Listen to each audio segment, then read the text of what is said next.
Amém? Eu quero que você abra a sua Bíblia junto comigo no Evangelho de Marcos, capítulo 11.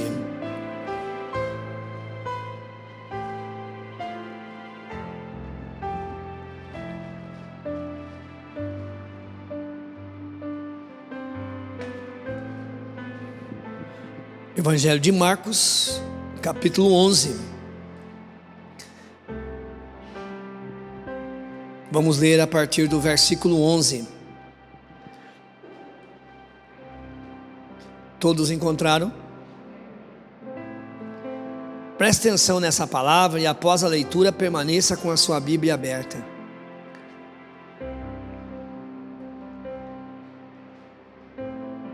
Diz assim a palavra do Senhor. Marcos capítulo 11, versículo 11. Tendo Jesus entrado em Jerusalém, foi ao templo e, tendo observado tudo em redor, como já fosse tarde, saiu para Betânia com os 12.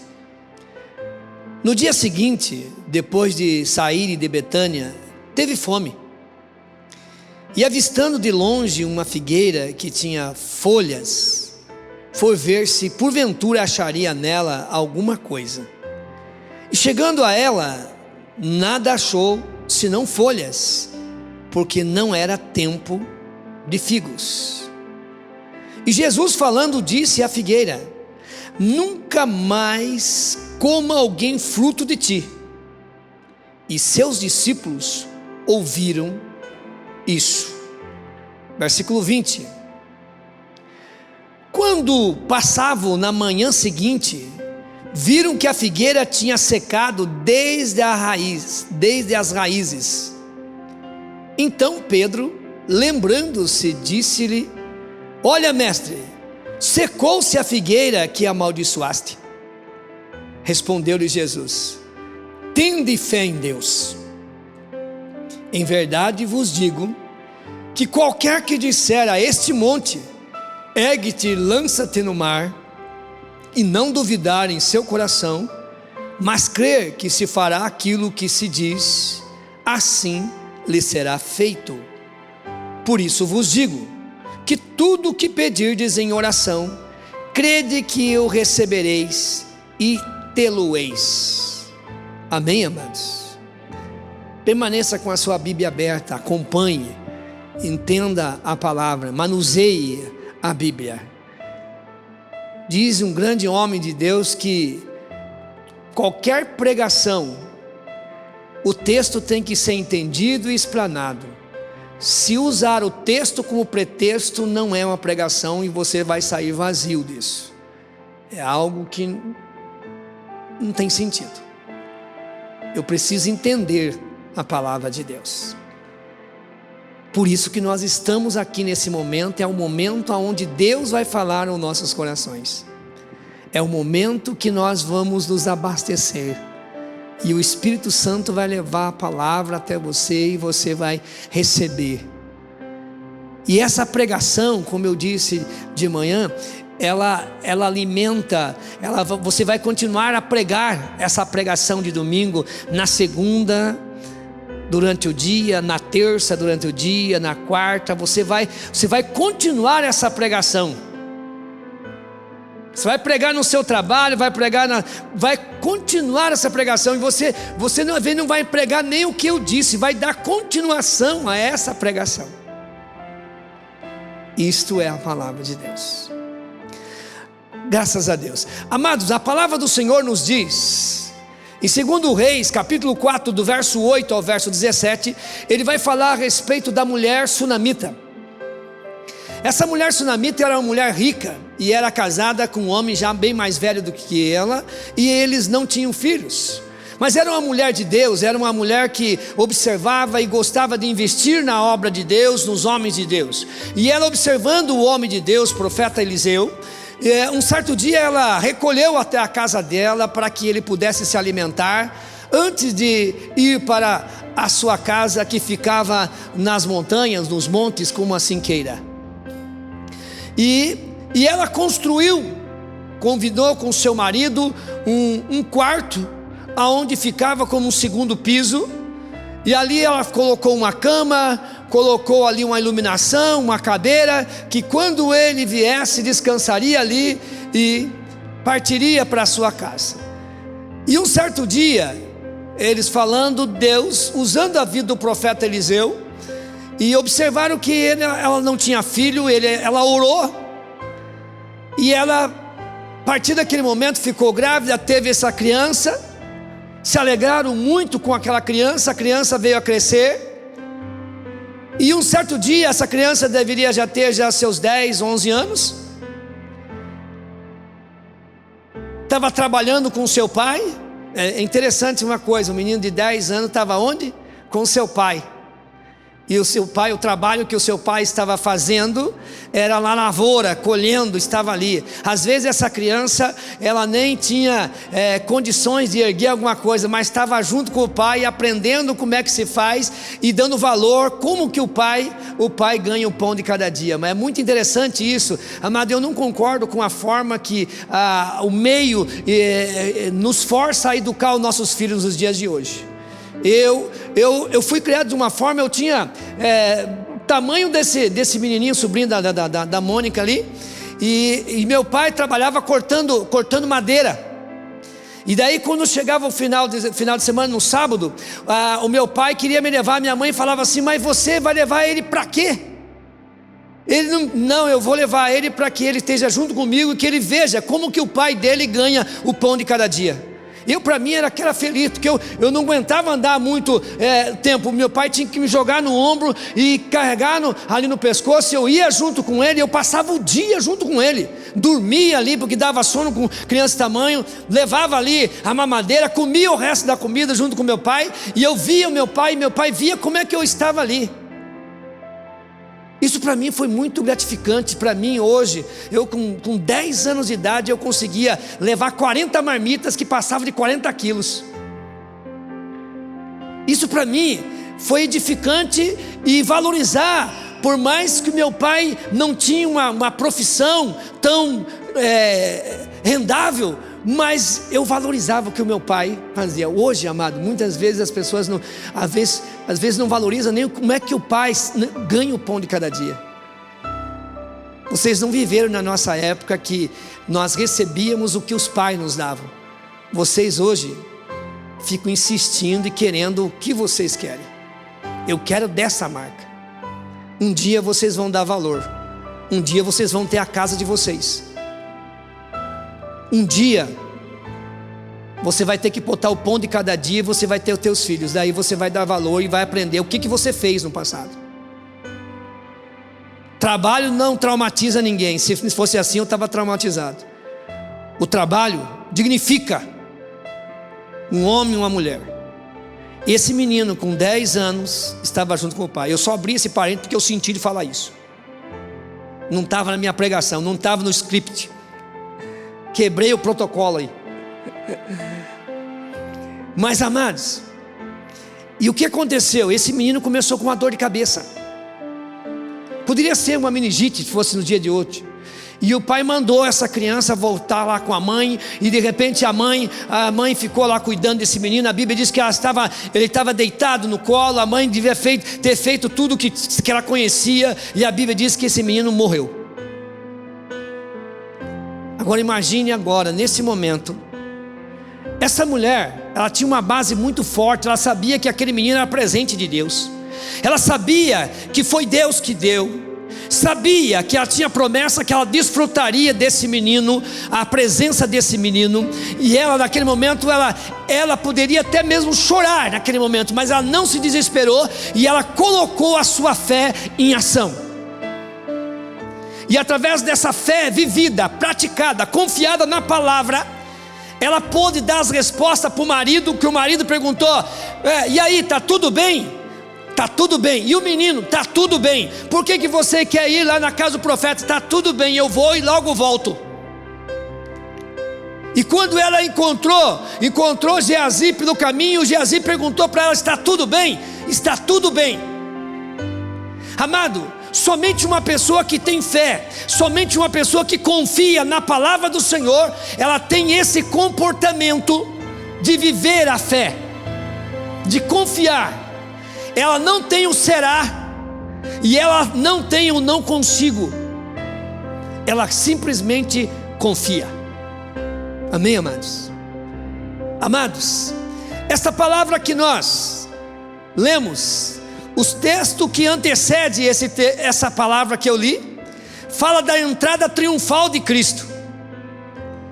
Jesus Cristo, se fosse o meu irmão, o Gauchão, estivesse falando aqui, dizia assim: Jesus Cristo era domador, que mandou trazer um jumentinho, e nunca ninguém montou, e montou nesse jumentinho. Se fosse um gaúcho, estava falando, ele domou o jumentinho, montou em cima do jumentinho, chucro. Jesus entrou em Jerusalém, montado nesse jumentinho, teve todo este momento, e esse dia, que dia da semana era? O dia que ele entrou, montado no jumentinho, onde as pessoas chamam de domingo de ramos, onde eles lançavam os ramos ali, era que dia da semana? Domingo, primeiro dia da semana. Primeiro dia da semana. Agora observe o seguinte, olha o texto, como eu comecei a ler no versículo 11.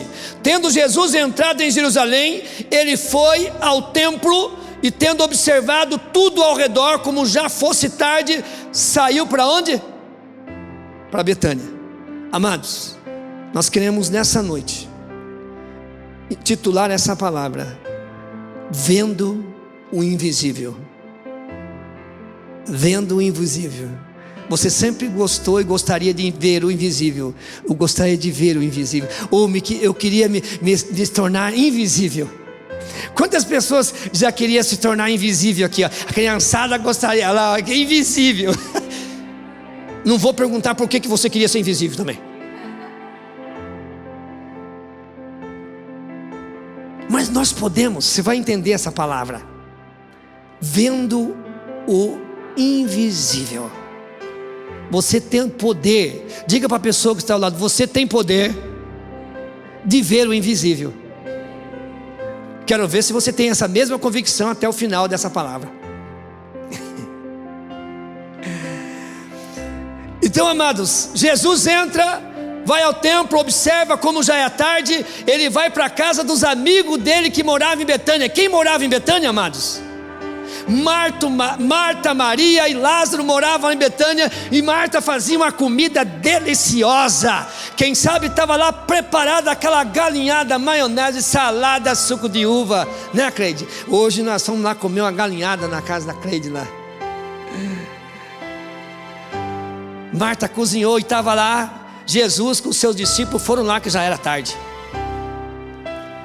Jesus chega no domingo à tarde no templo. Jesus então vai a Betânia e passa a noite na casa dos seus amigos ali, Lázaro e das suas irmãs. Agora observe o seguinte: no dia seguinte, que dia que era? Segunda-feira. Observe que eu estou citando aqui os dias para você entender. Jesus saiu cedo de manhã da casa de Lázaro e veio para Jerusalém. Saiu de Betânia e veio para Jerusalém na segunda-feira. E a Bíblia diz que ele teve fome. Teve fome. E ele avistou uma figueira. Amado, você observou aqui que o texto diz assim, que não era tempo de fruto? Você observou isso? Então por que Jesus amaldiçoou esta figueira? Preste atenção nisso, entenda isso. Quando você vê em Cantares de Salomão, capítulo 2, verso 13, ele começa, até tem uma música, um hino do Oferecer Amaral, que diz: aparece as flores da terra, baseado exatamente nesses versículos. No versículo 12 e 13 diz assim, que começa a aparecer as flores e vem o fruto, e daí surgem as folhas, é porque tem fruto. E a Bíblia diz aqui que Jesus viu o quê? As folhas. Ou seja, esse pé de figueira enganou Jesus. Era temporão sim, mas ela tinha que apresentar fruto, porque tinha folhas. Jesus chegou, teve fome, olhou, não teve, não encontrou fruto e amaldiçoou. Quem sabe você não entendia esse tipo de coisa, mas Jesus também estava dando uma lição. Jesus também estava ensinando essas pessoas, porque Jesus saiu de manhã da casa de Lázaro e de Marta, tinha tomado um cafezão lá, num jeito lá na casa deles lá, e agora teve fome e procura. Jesus não está, nós somos comparados como árvores frutíferas. O que Jesus diz no Evangelho de João capítulo 15? Que ele é a figueira, o Pai gritou, e nós somos o quê? Os ramos. E se os ramos não produzem fruto, ele corta e joga fora. Então Jesus não está à procura de folhas, ele está à procura de frutos. Cada um de nós devemos produzir fruto. Eu não posso enganar, tem muitas pessoas que enganam. Eles tentam enganar, se mostrar, mas para Deus não engana. Se mostra uma pessoa crente, uma pessoa que carrega a Bíblia, uma pessoa que vai e volta, mas não produz fruto. Eu disse de manhã na escola bíblica dominical, é impossível uma pessoa que aceitou Jesus, que teve uma experiência com Jesus, que foi batizado e que não se envolve com as coisas de Deus, que não tem amor às coisas de Deus, que não está à disposição de fazer um sacrifício a mais para o Senhor Jesus, essa pessoa não conhece Jesus. Ela precisa se envolver, alguma coisa ela precisa fazer. Eu preciso apresentar os frutos. Pastor, que fruto é esse? Eu preciso pregar a palavra, eu preciso fazer alguma coisa, eu preciso me dedicar a alguma coisa, eu preciso me envolver com o reino, porque nós fazemos parte de uma família, e a família tem que estar unida, a família tem que fazer. Se veja bem, se está numa casa, várias pessoas ali, um lava a louça, o outro enxuga, o outro está fazendo comida, o outro faz aqui, o outro fez a sobremesa, o outro limpa a casa, o outro faz aqui. Você já imaginou como fica, digamos, 2, 3 só de braços cruzados, amados? Nós precisamos estar unidos, a família unida, e a família de Cristo, ela precisa estar unida, cada um precisa fazer a sua parte. Trazer frutos, trazer pessoas, evangelizar, pregar a palavra do Senhor, orar pelas pessoas, interceder, abençoar a sua cidade, abençoar a sua família em Cristo Jesus. Então diz o texto que ele teve fome, e de longe ele avistou uma figueira que tinha folhas. Ele não encontrou, pois não era tempo, mas era temporão, tinha que aparecer, tinha folha, tinha que dar fruto. Jesus disse: ninguém nunca mais coma fruto de ti. Forte isso, né? Agora eu gostaria que você preste atenção numa coisa. O versículo 14, dá uma olhadinha. Jesus falando, disse à figueira: nunca mais coma alguém fruto de ti. Agora preste atenção nessa frase. E seus discípulos ouviram isso. E os seus discípulos ouviram isso. Isso aqui é o centro daquilo que Deus quer falar em nossos corações, dentro dessa palavra. Eles ouviram isso. Agora vocês observem o seguinte, que eles foram lá para Betânia, voltaram novamente para Betânia. Jesus veio na segunda-feira, como dava 3 quilômetros de Jerusalém a Betânia, eles voltaram para casa de Betânia. Jesus gostava de Lázaro, voltou para de novo, pousou lá de novo. E aqui o texto, só para vocês entenderem aqui, ó, o versículo 19 diz assim: ao cair da tarde saíam da cidade, voltaram lá para Betânia. Quando passava na manhã seguinte, de que dia que era? Agora já? Terça-feira. Na terça-feira, quando passavam na manhã seguinte, viram que a figueira tinha desde a... E Pedro falou o que para Jesus? Pedro lembrou: olha, mestre, secou-se a figueira que amaldiçoasse. Lembra da última frase que eu disse? Eles ouviram isso. Qual é o tema da mensagem, da palavra de Deus? Vendo o invisível. Eles ouviram, mas eles não confiaram, eles não creram que a figueira já estava seca naquele momento ali. Eu preciso viver, eu preciso materializar a palavra profética através da minha fé, que já aconteceu isso na minha vida. Isso é ver o invisível. Lembra da mulher sunamita?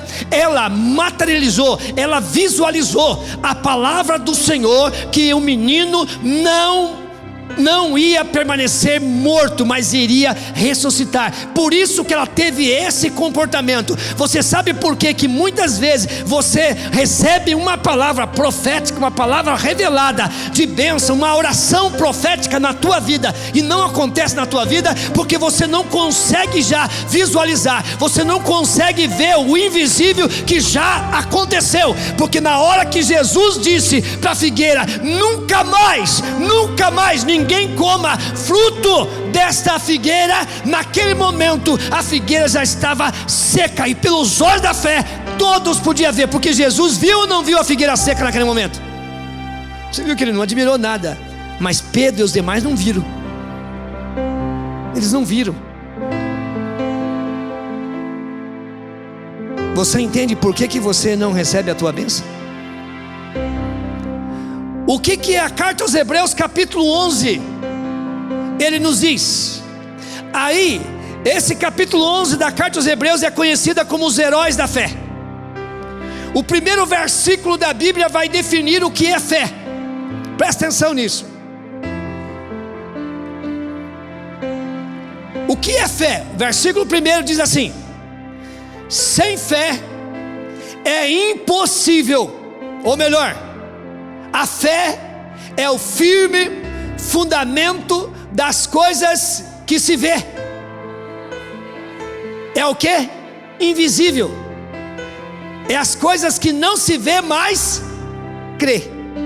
É eu dizer assim, ó: atrás dessa parede tem um cofre. Para a pessoa que crê naquilo que eu estou falando, dizer eu creio. Mas para aqueles que só ouvem, será? Será? Vocês estão me entendendo? Amém ou não amém? Estão me entendendo essa palavra que Deus está liberando para nós? Você entende que no momento que você chega uma pessoa e diz assim: pastor, eu estou doente, eu estou com uma dor, eu quero que o Senhor ore por mim. Naquele momento eu oro por você e libero uma palavra profética que Jesus, não eu, mas Jesus está te curando. O sangue de Jesus está passando sobre a tua vida e você está curada agora. Como você é um servo de Deus que falou no início que você tem poder para ver o invisível, você materializa, você mentaliza. Não é pensamento positivo, mas você crê que você está curada e já começa a agradecer ao Senhor que foi curada. Isso é fé. Mas muitas pessoas não recebem porque ele sai aqui: será? Será? O será já morreu. Se coloque na posição da mulher sunamita, vendo o filho dela morta, o filho dele morto. Tem que ter fé, né? Não tem? Senão, do jeito que a mulherada sangueluda,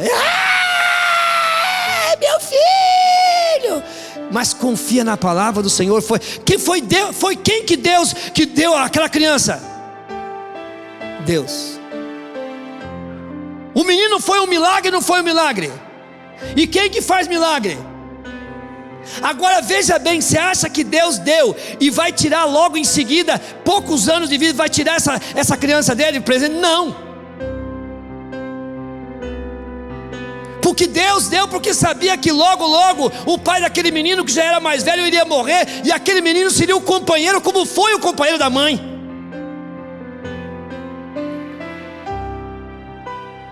Na mesma carta aos Hebreus, capítulo 11, no versículo 6, Agora sim, é o versículo que eu estava, minha mente é muito rápida, já foi lá no outro versículo. O versículo 6 diz assim: sem fé é impossível agradar a Deus, pois todo aquele que se aproxima de Deus tem que ter fé, pois Ele é galardoador, o presenteador daqueles que o buscam.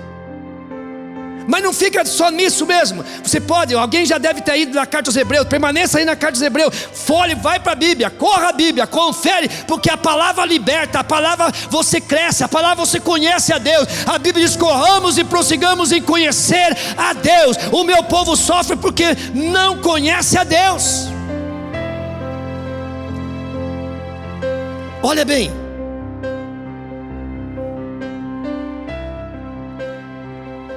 o mestre Jesus diz assim: ó, tende fé em Deus. Ele afirmou: confia em Deus, creia. Se não duvidar no quê? No seu coração. Na carta aos Hebreus, no versículo 23, 24 a 27, vai falar de uma personagem interessante que é Moisés.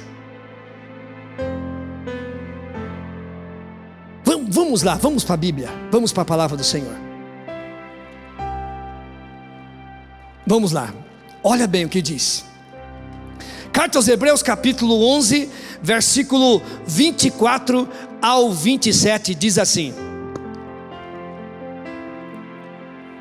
pela fé, pela fé, sendo já homem, recusou ser chamado filho da filha de Faraó. O que ele recusou aqui, amados?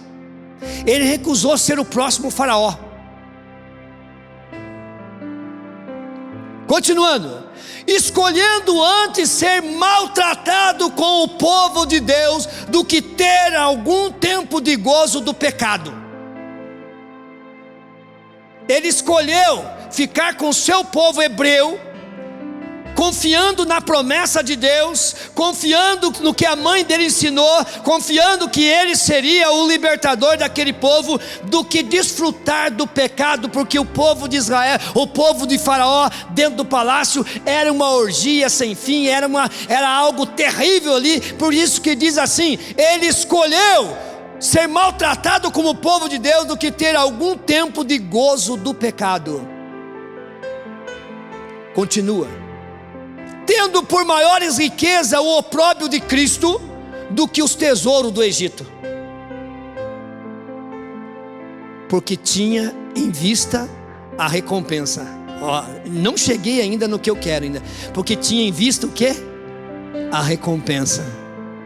Amado, eu quero dizer uma coisa para você.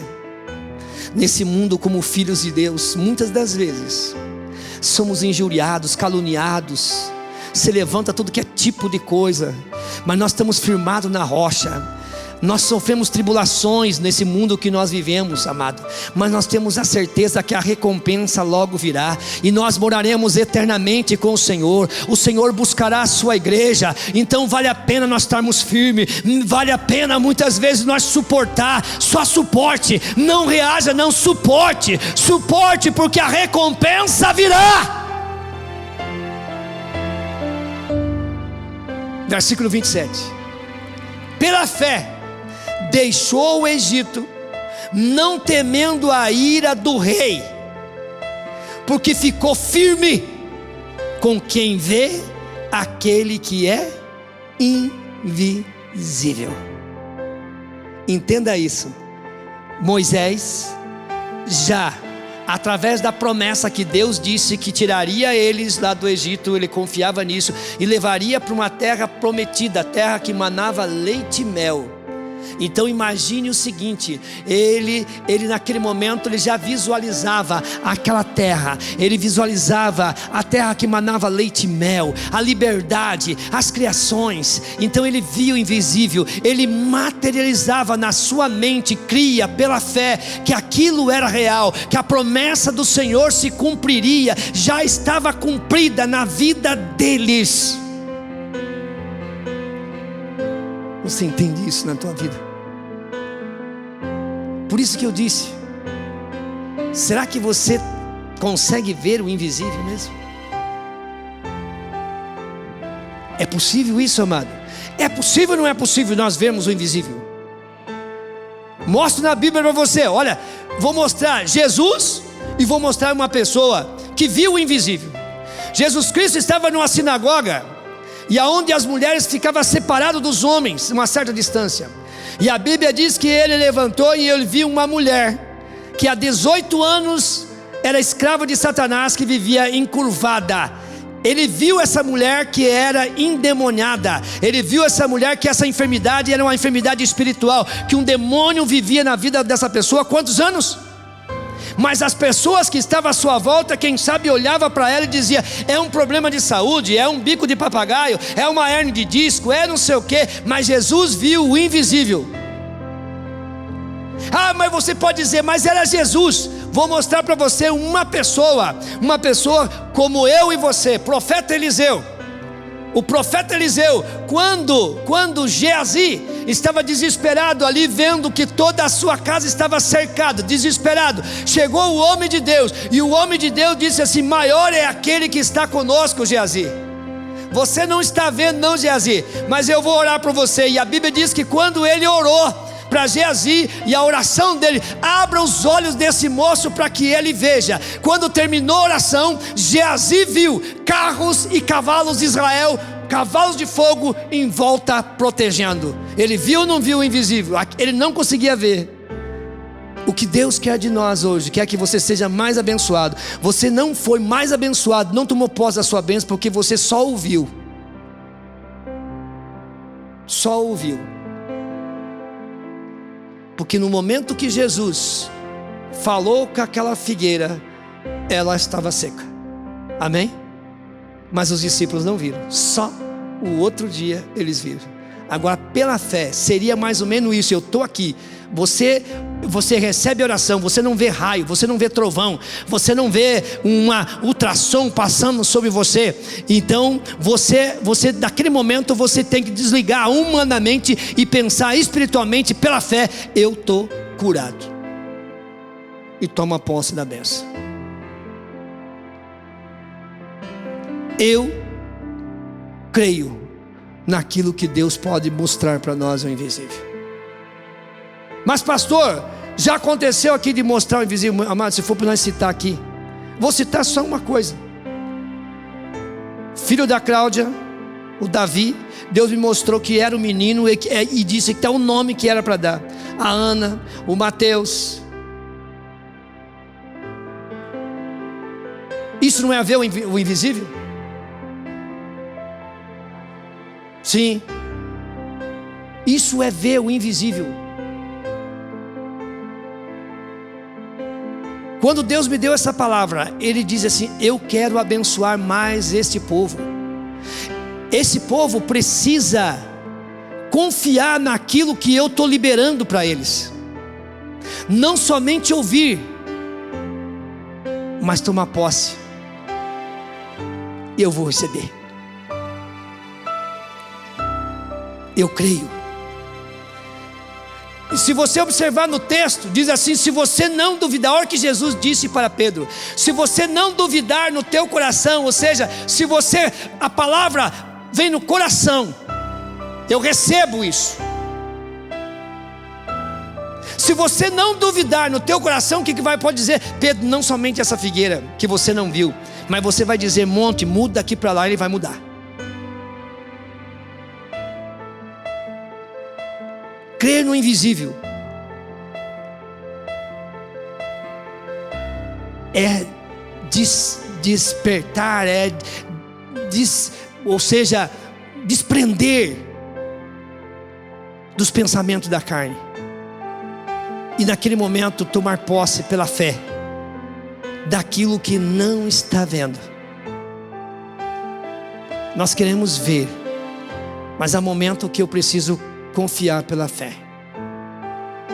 E quando eu confio, o Senhor Jesus está dizendo, a Bíblia é escrita para nos dar um exemplo. Eliseu disse para a mulher, a viúva, disse assim: o que você tem na tua casa? eu não tenho nada a não ser uma botija de azeite. Então você vá, empreste vasilhas vazias e não pouca. Entra na tua casa, você e os seus filhos, deita o óleo em cada vasilha e coloca de lado a que estiver cheio. Esta mulher, quando recebeu essa palavra, não foi nem uma oração, foi uma palavra liberada de Deus para ela. Ela tomou posse, ela obedeceu. E se ela obedeceu e tomou posse, aconteceu na vida dela um milagre. Amém, amados?